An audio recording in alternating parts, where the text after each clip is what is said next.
Besides translating and interpreting, Edith spends some of her evenings teaching English and Spanish virtually, which is a newly discovered teaching mode that she extremely enjoys. When she's not teaching, translating, or interpreting, you may find Edith walking on the beach or visiting area parks. She loves to write in her journal and feels inspired when she writes with her journaling teacher while surrounded by the beautiful nature of South Florida. So without further ado, let's use our reaction buttons to give Edith a warm welcome. Edith, the floor is yours. Thank you. Good morning, everybody. And thank you, Edgar, for such a warm introduction. Welcome to Let Your Voice and Your Accent Be Heard. How are you today? I hope you're excited. I am excited to be here with all of you today, sharing my passion, which is languages and helping people communicate between English and Spanish and other languages through other colleagues too. I am more than delighted to share my experiences, some tips that I'm going to give you with such a special group of people. How do I know this is a special group of people? Because you're making time, you took time out of, I'm sure, busy schedule to be here, to share this time with me and with everybody else, and to find some ways where you can improve your English communications. That is special for me, and I wouldn't be anywhere else but with all of you in this setting.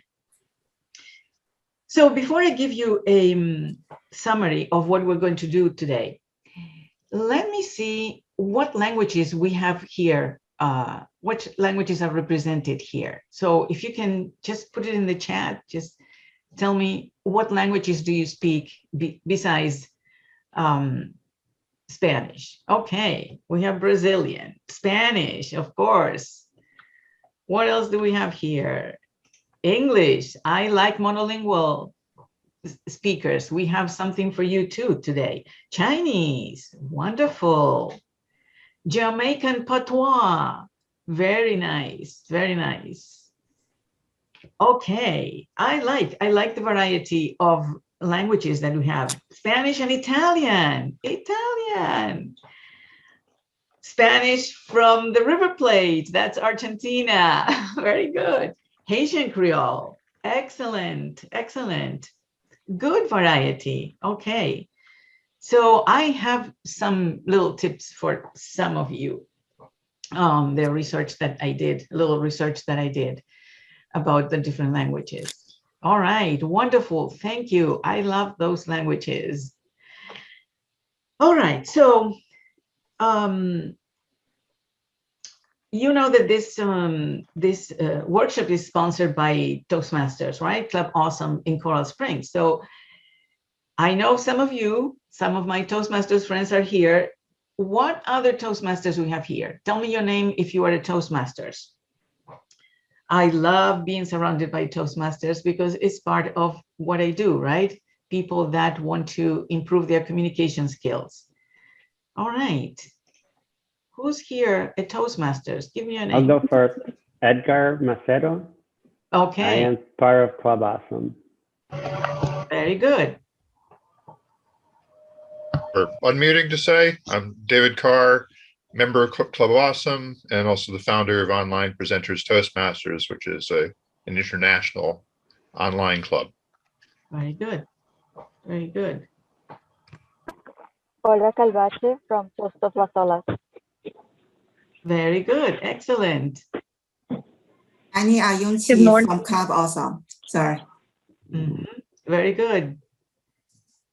Excellent. Good morning, Edith. This is Tamara Smart, also from Club Awesome. Very good. Excellent. Thank you for all my Toastmasters Club Awesome friends. Andy, of course. Okay. All right, wonderful.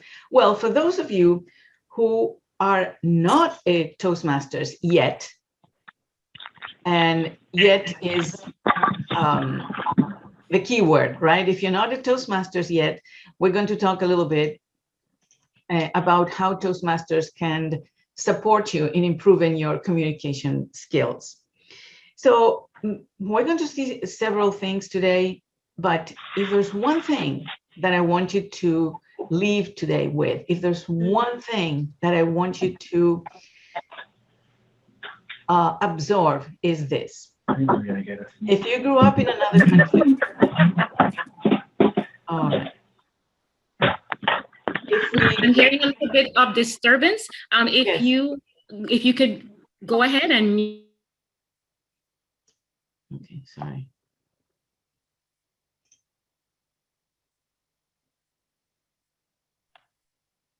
All right, so I mute Deborah. Sorry about that. I unmute everybody. That's okay. Go ahead, Edith. All right. Okay, so if there's one thing that I want you to leave with today is this. If you're a speaker of English as a second language, if English is your second language, embrace your accent. Love it. You're always going to have an accent, even if it is a light, soft one. Cherish it. Love it. It is what you are. That your accent is part of your culture, is part of you. Don't try to eliminate it. Don't be embarrassed. Love it, because it's a symbol of who you are. It's a symbol of your culture, where you're coming from. And we want to hear your accent. We want to hear what you have to say. We want to hear your experiences in your country when you were growing up in that foreign country. We want to know how you came here to the United States, what challenges you had, and how you overcome those challenges.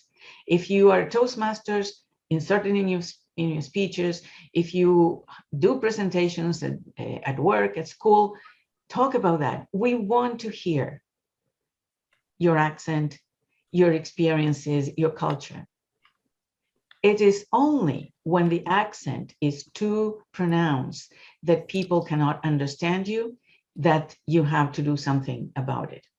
Only in that time when you see that people can't get exactly what you're trying to say, then pay attention. And only in that time, be concerned and make a decision and do something about it, about lowering down, tone it down a little bit so that we can understand your message. Your message is important to all of us.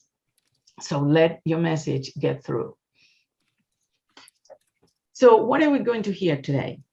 We're going to hear a little bit about my path in learning English, my path in coming to the United States, my childhood dream, and my attitude when I came to the United States. What was my attitude towards English when I came to the United States? You're going to hear some suggestions about what to do to improve your communication skills in English. Now, you might have already practiced some of the things that I'm going to talk about. Some of them may be new, or you may be doing some other things that are not in this list. And keep in mind, this list is not exhaustive. It's just a small list to put it into this 40 minutes presentation. So there are other things that we can do, and maybe you are doing other things that are not mentioned. At the end, we're going to have a question and answer period. So if you would like to share what you're doing that we have not talked about in this presentation, that would be great. It will benefit everybody, and me and everybody. And then you will hear about how my childhood dream came true here in the United States. And then we'll have the question and answer section.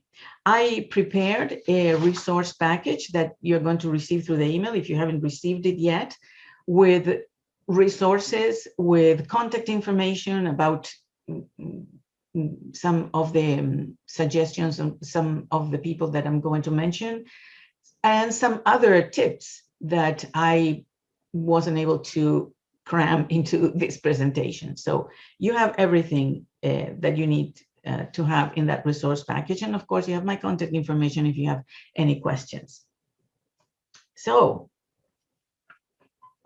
let's get to it. I was 5 years old and I was living in La Plata, my hometown in Argentina. And I knew that I wanted to sing in English. I would watch TV shows, musical shows on TV, and I would be ecstatic about the lights, the drama of the presentations, about the glamour, about Donna Carroll was one of my favorite singers who used to sing in English. And that was my dream. And I would watch TV, and then it would be dark, and it would be in the kitchen, and it would be raining, and the window would become dark, and my reflection would be on the window. It would be a mirror. The window garden would become a mirror, and I will pretend that I was singing in English, and it was the best night of my life. And those shows that will be in my mind for days and days, and I would dream about being a singer in English and being on the stage. So that window, that with my reflection, the window to the garden, the window to the rain, would become the mirror to my future. So my first challenge, we're going to talk about challenges. My first challenge was that I didn't speak English at that age. So how I'm going to make true this dream? My second challenge came when my 6th grade music teacher took me out of the choir when we were practicing because I was singing so off key that she took me out.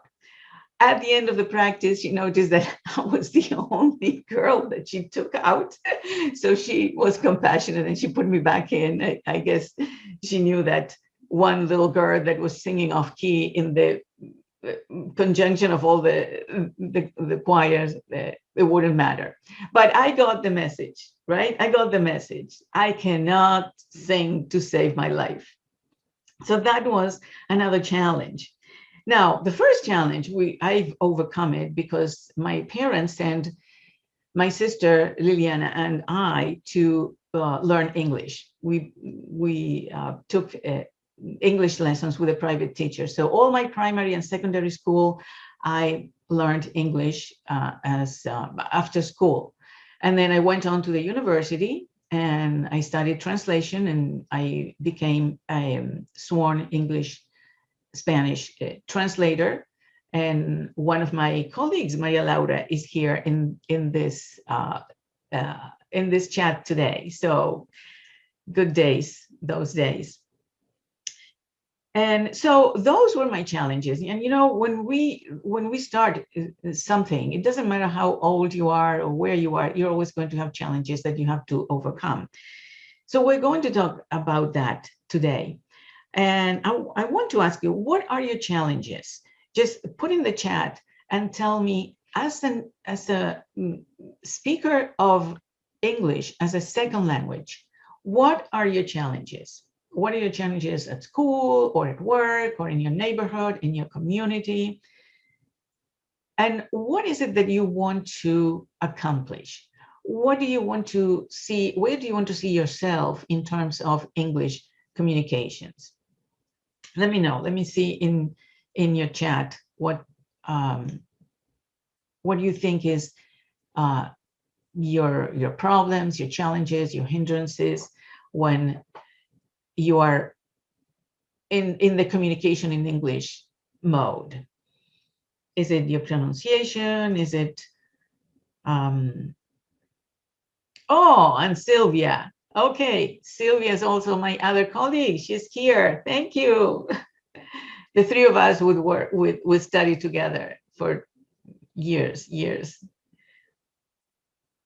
So what are the challenges? Do you think people cannot understand you, or you have difficulty understanding people? Edith, a couple of responses in the chat state fluency, just being fluent in that particular language. Edgar says that there are certain words I have difficulty pronouncing. And yes, another person says fluency. So fluency in pronouncing certain words. Okay. Thank you both for that. Thank you. And of course, those are the main subjects, right? Pronunciation, as regards as either you can understand some sounds or you cannot produce some sounds in English. And fluency, meaning you are at a loss for words. You need a vocabulary that is more varied and more variety, maybe more adjectives, right? those are problems that are very common for speakers of other languages, and it doesn't have to be English. Accent, okay, yes, some accents are difficult to understand, right? Very good. And those three things, pronunciation and accent and fluency, those are the things that define the problems that we have when we speak a foreign language. And as I said, it doesn't have to be English, but any other language that we learn, we're going to have a little challenge with those. So fast forward, worked as a translator. Somebody offered me a job to come to the United States. I came to the United States with a residence visa. They did all the paperwork.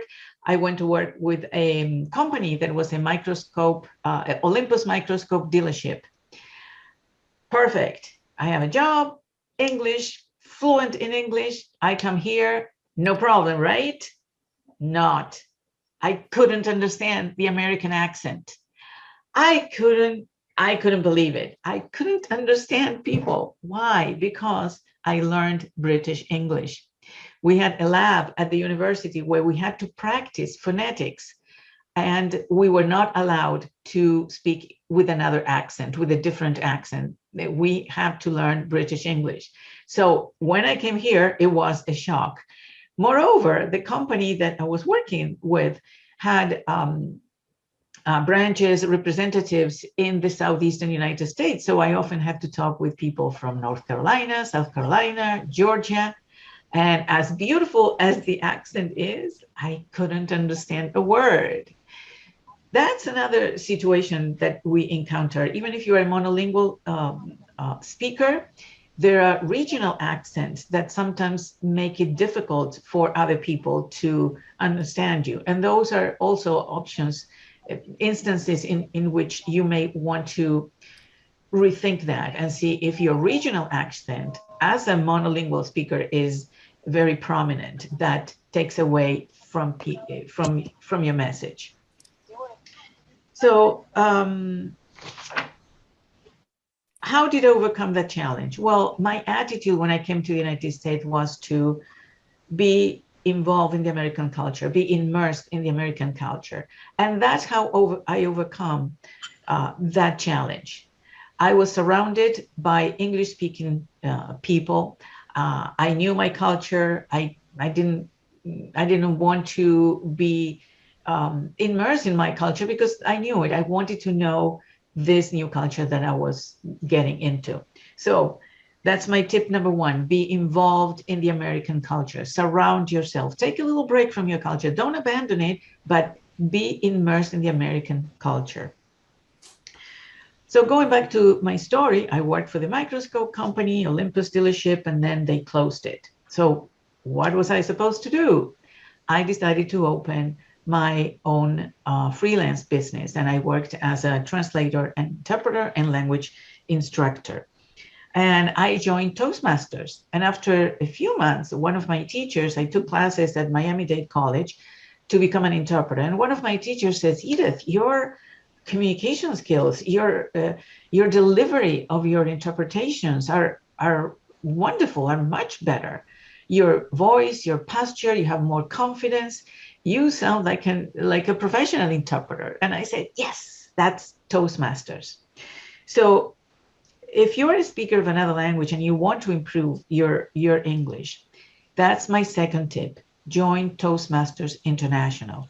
You will have a mentor when you join. And when you prepare your speeches, you're supposed to prepare speeches. You're supposed to take leadership roles. Those are the two programs that Toastmasters offers you. And when you give your speeches, you're going to have an evaluator that's going to evaluate your speech and it's going to tell you the things that you did well and the things that you can do better. Grab the mentor, grab the evaluator. And if you see that they're telling you that your accent is too prominent, then make a decision and do something about it. But definitely, I recommend joining Toastmasters. Now, what if you're confident in your English communication? You've been here for a few years, you communicate well. Or what if you are a monolingual speaker? What if you speak English only? can you improve that? Can you make a decision to improve? Of course, as I said, you may have regional accents that are making it a little difficult for people to understand you. So that's that is something that a monolingual person can also consider.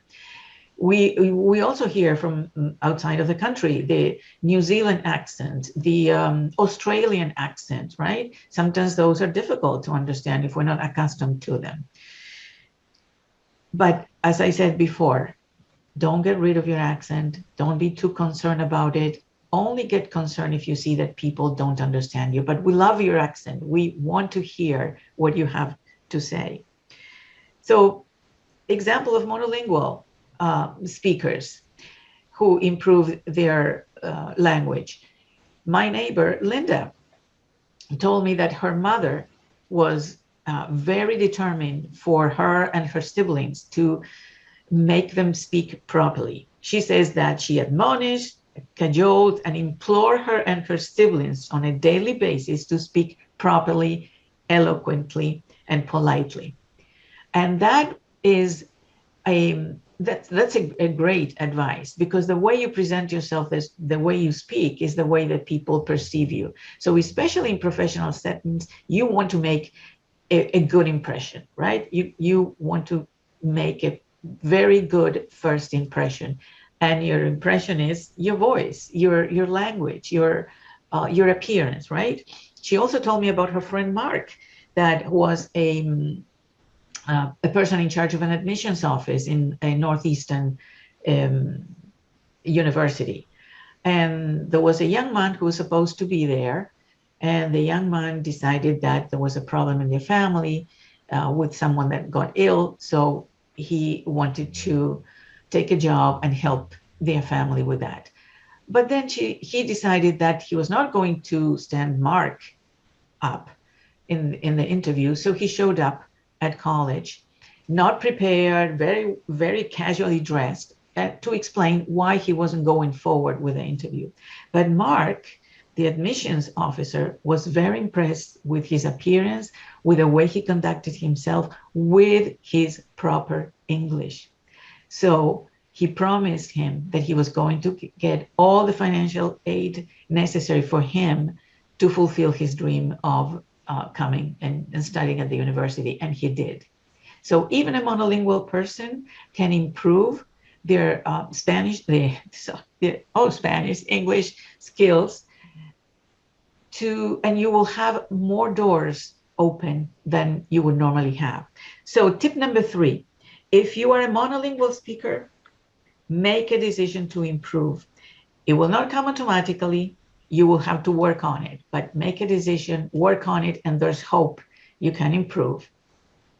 So we talk about Linda's mother. What else do our mothers say? And I check this in other cultures, and you will tell me if I'm wrong or not. But mothers in all cultures have this thing about, I don't want you to play with that kid, right? Association. Choose your friends wisely. And in today's chat, our friends are books, recordings, and the people that we associate with. Read books in your language, but also read books about your industry, about your profession in English.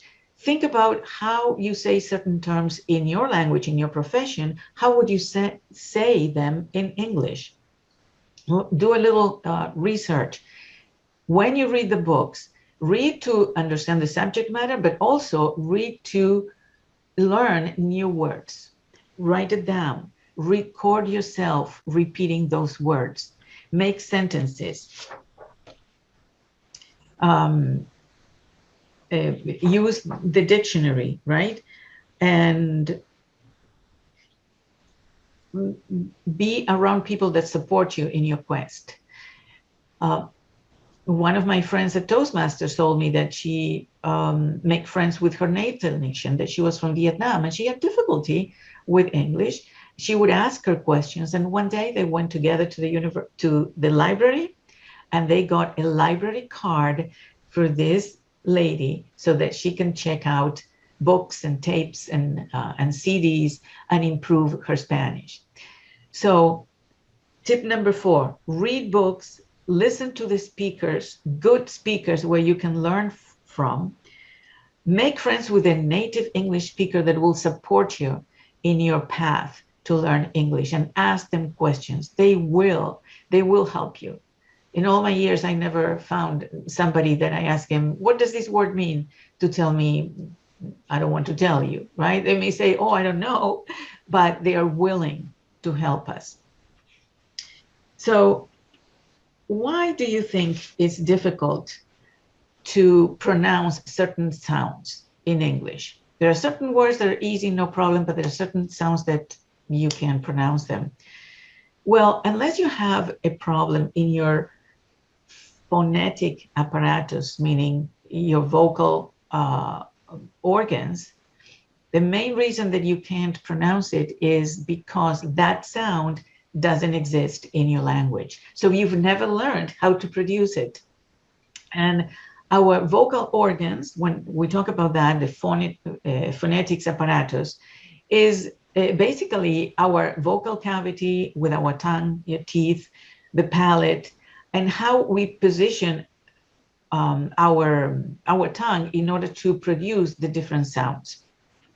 So for instance, I did a little research, and in Spanish, I can tell you, we have difficulty pronouncing the schwa, right? The schwa is like the sound at the end of certain words, like sister, counter, butter, right?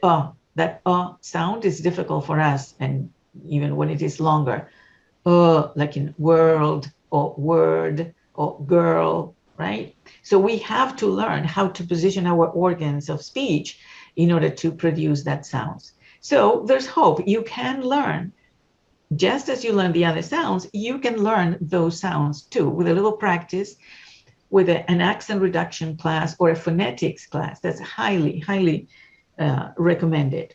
I found that, for instance, for a Romanian speaker, is difficult to pronounce worm, right? The little insect, worm, and warm.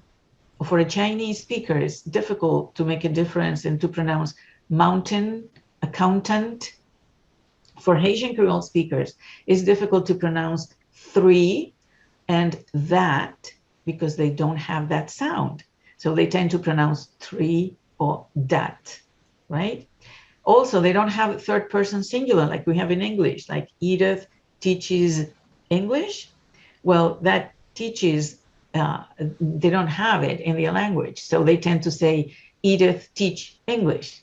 And now when you're hearing that conversation, you are disconnected, you're confused, because suddenly that verb is not conjugated, right? All right, so I'm going to share my screen, and I had a little video that all right, I need to share my screen. Is that possible? Or I was locked. So let me make sure that you are a co-host. And while we're doing that, I just want I took care of that. Awesome. You should be able to share now. I'm sorry. I told you that David Carr was our brilliant Zoom master. I appreciate that. While Edith is doing that. Push a button, yeah. Well, listen, just take your compliment, David. Okay, Toastmaster DTM. Just don't forget to just write your questions down, or you can put them in the chat and we'll do our best to address them at the end. Okay, over to you, Miss Edith. Okay. Can you all see me? I see my screen. Am I frozen? No, you're not. No. Okay, perfect. All right. This is one of my colleagues, Gerardo Serrano, who prepared a little clip on how to solve one of these phonetics problems. So we're not seeing the video though, Edith. So go ahead and try and share again and make sure you. Yeah, I haven't started it yet. Oh, okay. Sorry about that. So turn up the volume a little bit, because it may be a little lower, but I'm going to share it right now. Okay. when you share screen, there's a checkbox for sharing the audio. I'm sure that's turned on. Yes. Okay. Okay, let's see. Hello, my name is Gerardo Serrano, and I'm going to talk to you about the importance of correct pronunciation in English. One trick is to connect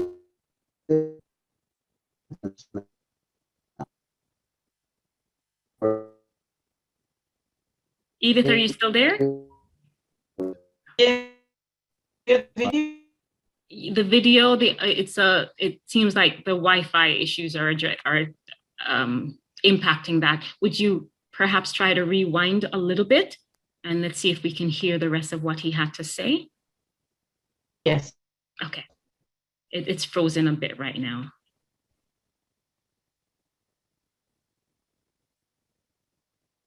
This is all a part of the journey. We just thank you all for your patience. All a part of the Zoom World video conference journey.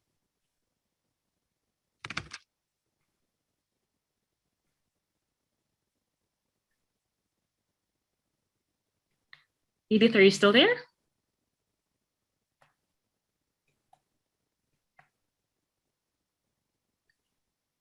Is everyone else hearing me? I think we may have. I can hear We you. may have lost Edith again. Okay.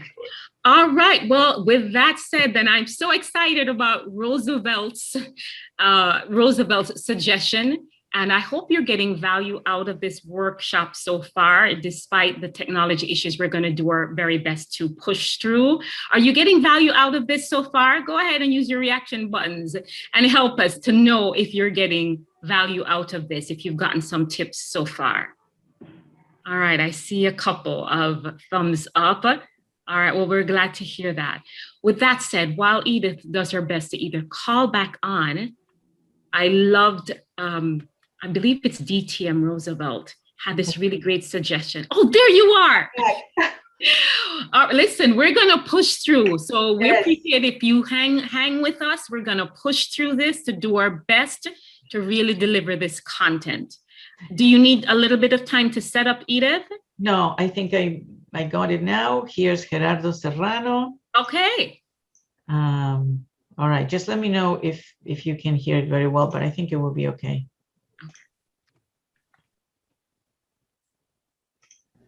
Hello, my name is Gerardo Serrano, and I'm going to talk to you about the importance of correct pronunciation in English. One trick is to connect consonant sounds, especially consonant sounds, ending one word and beginning the next one. For example, when you have, my children speak Spanish, it is very common to listen to other speakers say, my children speak Spanish. But you need to connect those S's as if they were the last sound of the former word. My children speak Spanish. My children speak Spanish. Okay, so that was a little example of something that we can learn and we can improve. And so we were talking about the phonetics apparatus, right? And this is a picture of the organs of speech that we learners of other language are very familiar. So here you have the nasal cavity, the body of the tongue, the tip, the root, and this is the air supply that is going to go through the lips, and sometimes the tip of the tongue is going to touch the teeth, the upper teeth or the lower teeth, right? You have the pharynx, the velum, the hard palate, the soft palate, etc. So you are going to see these diagrams when learning to produce certain sounds, right? And I'm going to share with you something very cool that I found. Okay, not yet, because I think I lost it the last time. All right, here it is. Here it is. Here it is. That this is a person that is speaking in English. Why do you have something? While they are. That's why. Can you hear me? I just had to mute somebody. It's fine. Go ahead. Okay. All right. So I'm going to share my screen. This is a short video of a person that is talking while they did a scan, right? And you will see, pay attention to the tongue, which is the main part that is moving, the only part that is moving, right? How it touches the hard palate, how it's going up and down, back and forth to pronounce the different sounds. I thought this was very cool. When it comes to singing, I love to sing French art songs. It's probably my favorite. See, can you see this? This is the tongue, and you will see how it moves very, very fast. Type of song to sing. I'm a big fan of Debussy. I mean, I also love operas. I love singing Donizetti and Mozart and Strauss. But when I listen to music, I tend to listen to hard rock or classic rock music. And one of my favorite. So you see the tip of the tongue here, how it's going up and down, right? To pronounce the different. Favorite bands is AC/DC. And my favorite song is probably Back in Black, which I'll listen to over and over again in my room. All right. Okay, well, now this is good.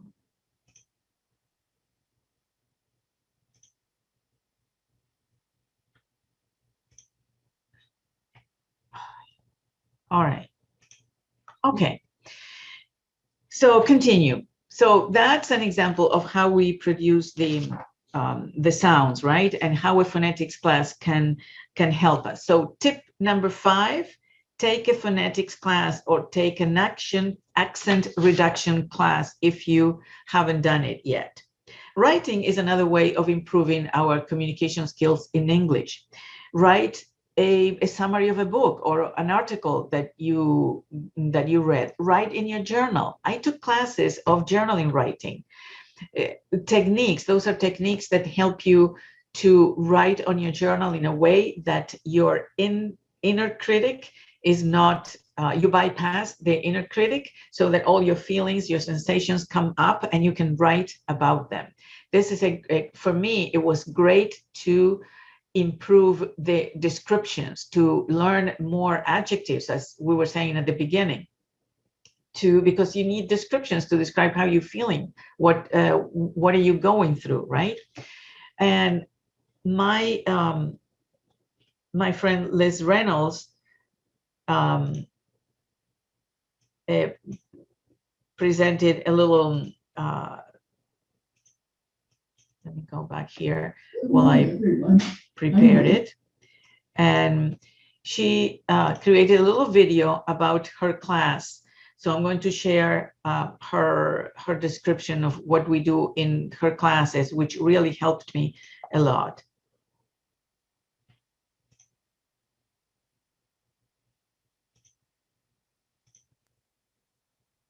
Good morning, everyone. I'm Liz Reynolds. I've been teaching journaling for 23 years, and I love it. And it's a way for you to apply your English in different ways. Not only reading it, writing it, and possibly even sharing it with others. You get to explore yourself. You get to learn about others and their writings. And you get to share yourself if you want to. Edith came to my group, and we really enjoyed her writings because she shared her culture of Argentina, which we were unfamiliar with. And we also loved the images and the way she wrote. And we were thrilled with her grammar because None of us have had a grammar lesson since elementary school. So for people learning English, I think journaling is great for giving you flexibility with your English. I do timed writings, and I give you subjects that are fun, like the history of your hair to write about. And there's no critic on your shoulder. No one's going to criticize you, and you don't have to share unless you want to. But it's a great way to express yourself. It's almost a magical way of sharing your voice with others. So if you're interested in journaling, Edith has my contact information, and I'm happy to give you a free lesson for all the Toastmasters group, as long as you can get 6 people. Thank you. All right. So tip number 6, take a journaling class. It's fun, and it's very, very useful. At least for me, it was very useful for practicing English in another way, not just a formal way. So we're getting almost to the end of my presentation. There are other little tips that I was going to give you very quickly, but those tips are also in the resource page. So I'm not going to go into that so that we don't take so much of your time. And these are, so let's review what we've done up to now. These 6 tips, at least you're taking 6 tips, right? Be involved in the American culture. Surround yourself by English. Join Toastmasters International. Make a conscious decision to improve, even if you're a monolingual speaker, to impress people at school, at work, in your community. Number 4, choose your friends wisely. Books, speakers, native speakers of English who will support you in your quest to learn and to improve your English. Take an accent reduction class or a phonetics class. And finally, take a journaling class. So, or applications, that's the one important one that probably you are thinking of. Applications, apps to learn English, those are great. Those are very useful. Choose the one that you like, but I would recommend to hire a teacher from time to time to have a personal class with a teacher to answer all your questions that you may have that you may not be able to ask the app, right? The application. So before we end, I want to stress again what I said at the beginning. Embrace your accent, love your accent. This is who you are. Only get concerned if you see that people don't understand your accent. But other than that, love it, express your culture, express who you are. We want to hear about you, right? It's an enlightening experience to hear and to learn about other cultures. And that's a way that we really appreciate our own cultures, right? When we can see comparisons and we can see differences. So remember what I told you at the beginning, right? My dream of singing in English that I couldn't sing to save my life. And how that dream, that window to the rain became the mirror to my future. Well, a few years ago, I met a business owner who is a mortgage broker and a musician. And she asked me if I would collaborate with one of the songs that she had written in English. She wanted it to be translated into Spanish, and she wanted to sing in Spanish. She wanted to sing in a foreign language, right? So we collaborated, we did not only a translation, but really a transliteration. We really recreated that song in Spanish. And she and she recorded it. And so, but I want her to tell you about it. So let me bring up singer Heather Craig. Go for it. Hey. Good morning. Yes, ¿cómo estás? And buenos días. My name is Heather Rosita, and again, Edith said it so eloquently as she does. And I want to communicate and connect with people. I grew up on Key Biscayne in the 70s. I've lived in South Florida for most of my life, and I so enjoy the rich cultures and connecting with people. And for me as a singer-songwriter, one of the best ways for me to do that is through song. And I knew Edith was the perfect person to capture that passion in this song. So thank you so much, Edith. And it's a pleasure to be with all of you here today. So with that, please enjoy En Mi Vida.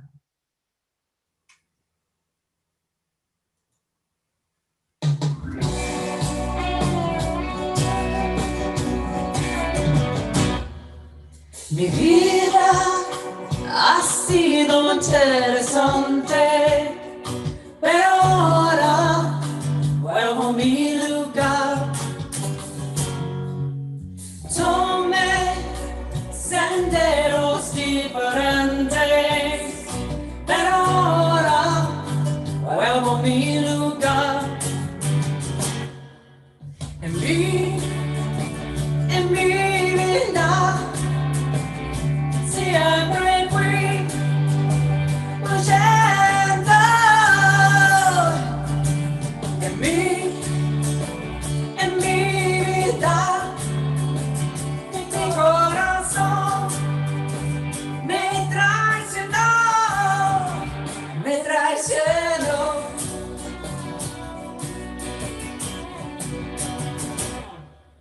Miedo de donde el corazón estaba yendo, negándome el amor que era para mí. En mi vida siempre fui huyendo.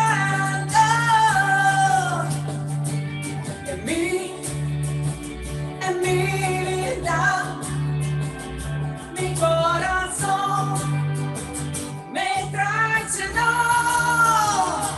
Ahora es claro para mí lo que pedí, vuelta a mí. Ahora es claro para mí. El amor brota de mí.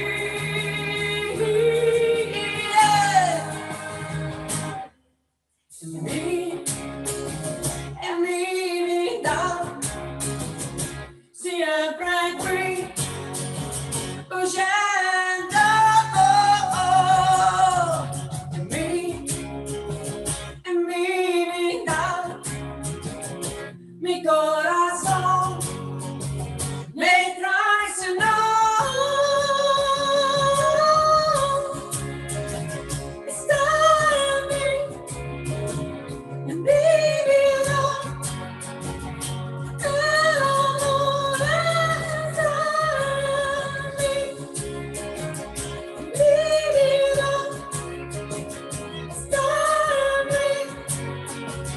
Está en mi vida, el amor está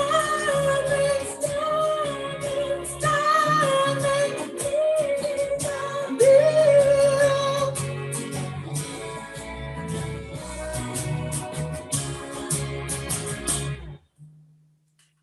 Okay, have a beautiful day.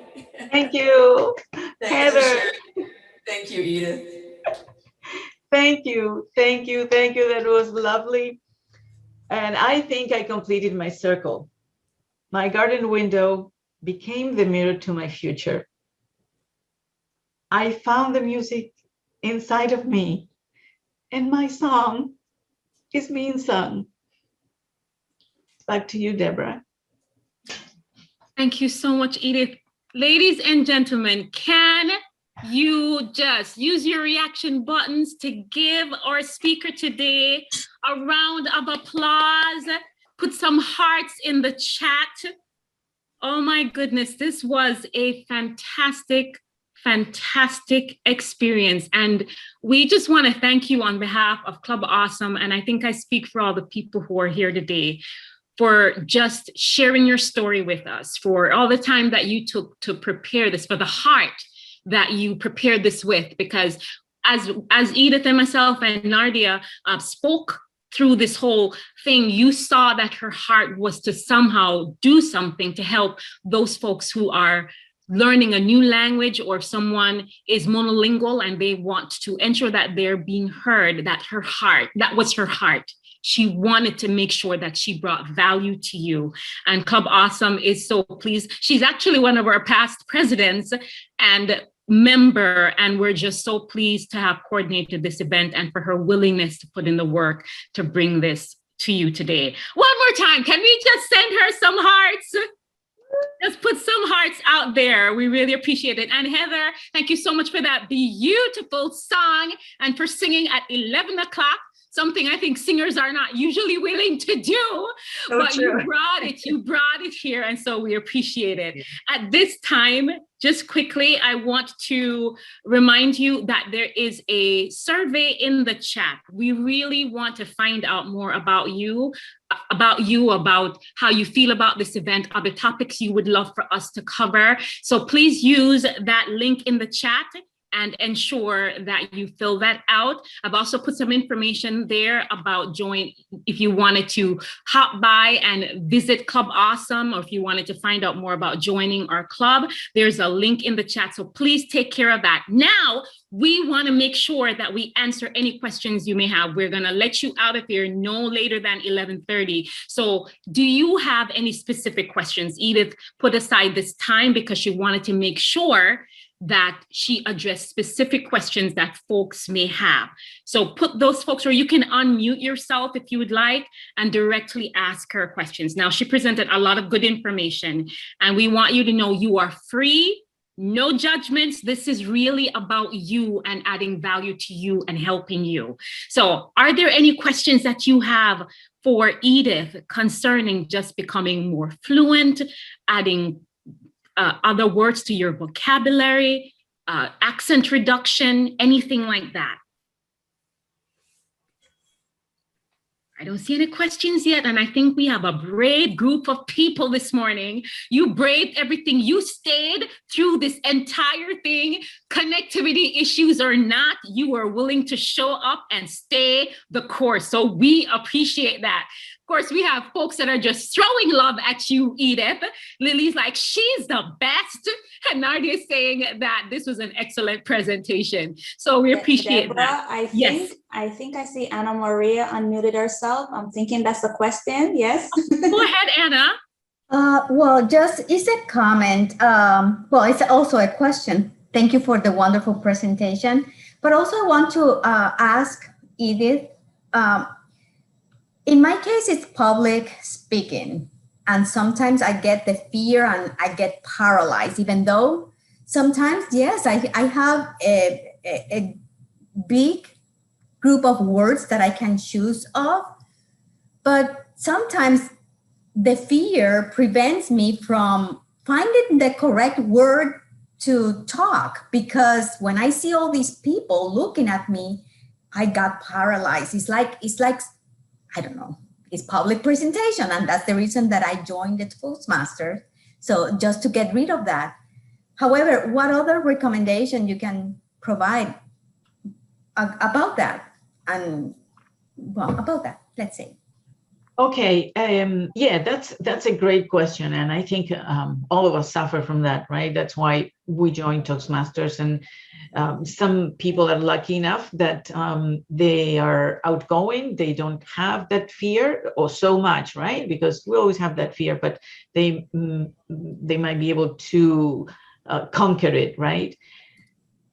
But for Toastmasters or for a presentation, the key is rehearsing and practicing before your speech, before your presentation. In my case, because like you said, my words in English might not come automatically and spontaneously as I want them, I had to write my speeches completely and study them, study the words, so that I create the effect that I want to create, because it will not come naturally on me.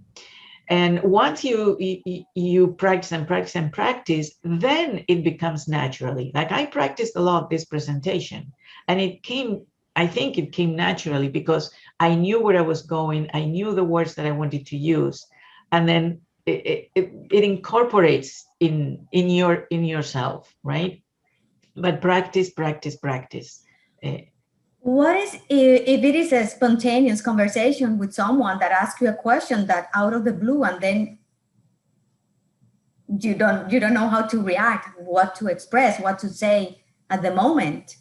Right. Yes, and I get that too, and it happens to me, of course. What I've been doing over the years is observing how when I'm in groups or even when I'm watching TV, I hear and I pay attention to the reaction, not so much to the content, but how did that person answer that? What is the expression, the normal expression, right? Or the expression that is in vogue. I remember that when I first came, there was a word that was in vogue at that time, and it was absolutely. And it was strange for me. People would say absolutely. And then, okay, I started hearing and I incorporated it, right? Mm-hmm. The other, another expression that people say now, well, it is what it is, right? And that will not come naturally on me. Is just, I use it now because I heard it, because I paid attention to how people converse around me. And I try to pick up those expressions that are common everyday language that people use in normal situations. But the thing with, with words, again, it's all practice, is just make a decision to learn more words, get to the word of the day in English, and learn those new words and practice, make sentences, use them, repeat them, and then they will become part of you. Thank you. Thank you so much.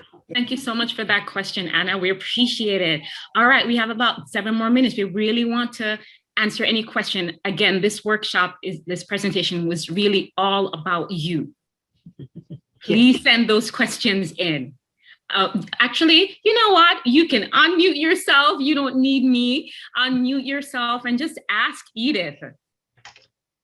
I know I saw a question, Edith, that asked whether or not you give, I think, group classes or sessions. Are you able to talk a little bit about that? Yes, and I was just answering. Yes, I like group classes because we can interact better. I mean, it's wonderful to have a one-on-one class because you have the teacher all for yourself.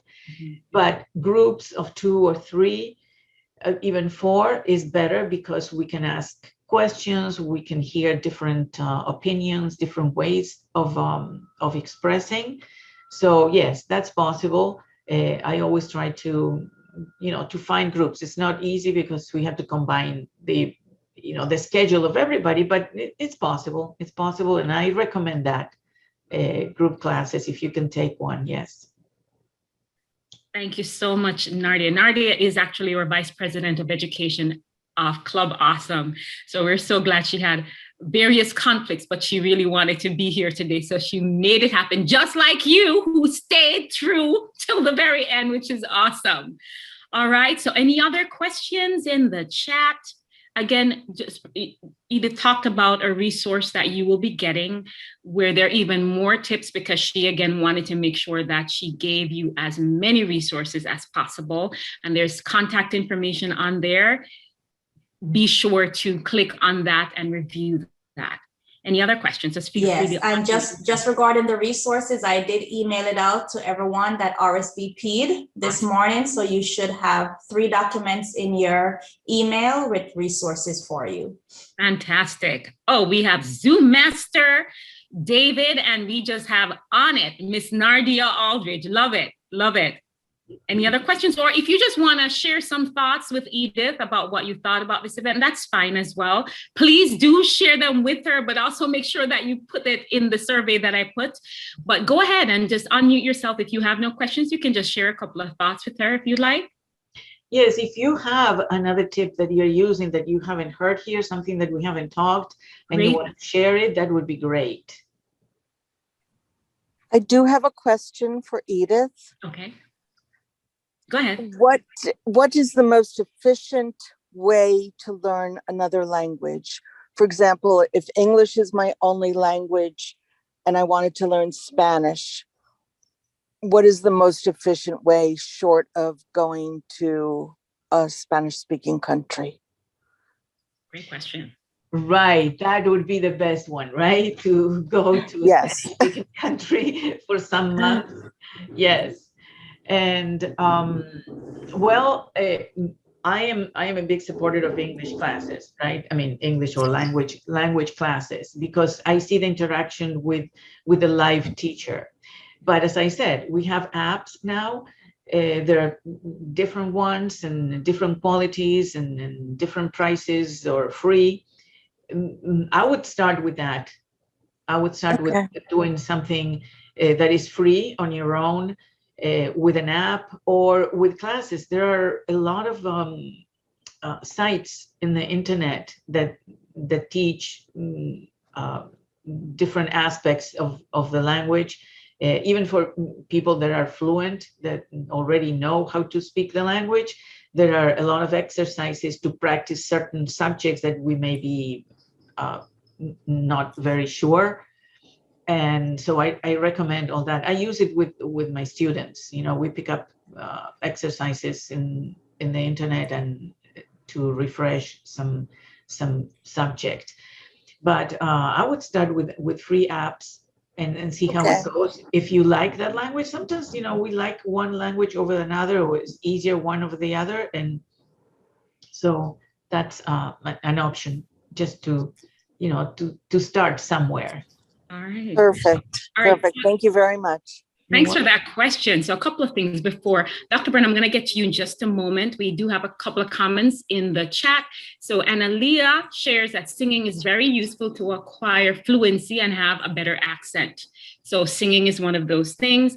And Ana Maria says that Google helps you in terms of how to pronounce words, write the words, example, comfortable pronunciation, and hit go. This helps a lot. Heather also has some thoughts in business as finance for foreign nationals. I use Word, Docs, Translator, and writing, translating and reading. That translation is helpful. And we also have from one of our beloved Toastmasters, Dorette Keene, DTM Dorette Keene, who was thanking Edith for this event. With that said, Dr. Byrne, you have the floor.